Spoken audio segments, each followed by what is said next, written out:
मुंहिंजे जाखोड़ खे जो तो सम्झे जबर, उनखे चओ तोखे सूरनि जी कहिड़ी ख़बर।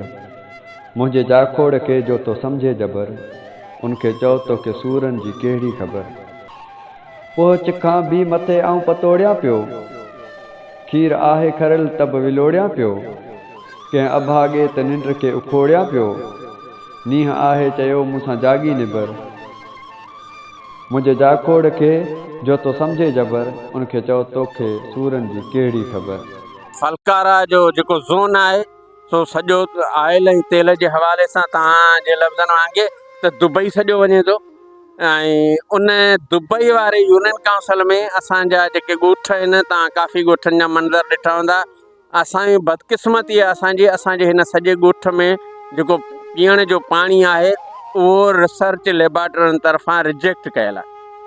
केतिरा ई माण्हू असांजा ॻोठ जा मुख़्तलिफ़ मौज़ी बीमारियुनि में कैंसर, हेपाटाइटिस सी ऐं जेका हॾनि जी कैल्शियम, केतिरा ई माण्हू असांजे ॻोठ जा मूं समेत कारी साईअ खे भोॻे चुका आहिनि ऐं अञा भोॻीनि पिया।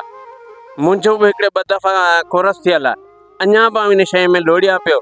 ऐं गुज़िरियल 10-11 सालनि में असांजे ॻोठ मां कैंसर जे मौज़ी मरल में 10-11 माण्हू पंहिंजूं जानियूं विञाए चुका आहिनि। पर पोइ बि वस वारा असांजे ॻोठ जे लाइ साफ़ पाणी जेको पीअण जो आहे उन जो को अहिड़ो जोॻो बंदोबस्तु कोन थो थिए।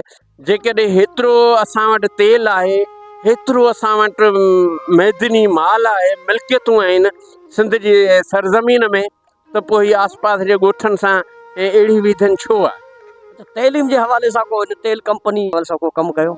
साईं कुझु बि न।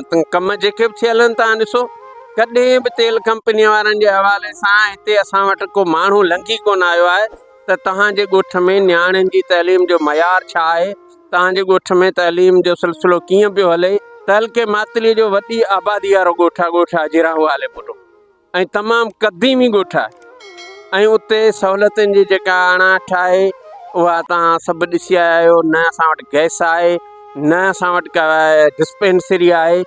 असांखे हितां वेझो जेके बि अस्पतालूं आहिनि न उहे सभु 10-10 किलोमीटर जे फ़ासिले ते आहिनि। केतिरा ई माण्हू अस्पतालनि ताईं पहुचंदे मुख़्तलिफ़ बीमारियुनि में पंहिंजा जेके त साह रस्तनि में ॾेई छॾींदा आहिनि। पर कंहिंखे तव्हां ॾियो आहे ई कोन, को ॿुधण वारो ई कोन्हे को।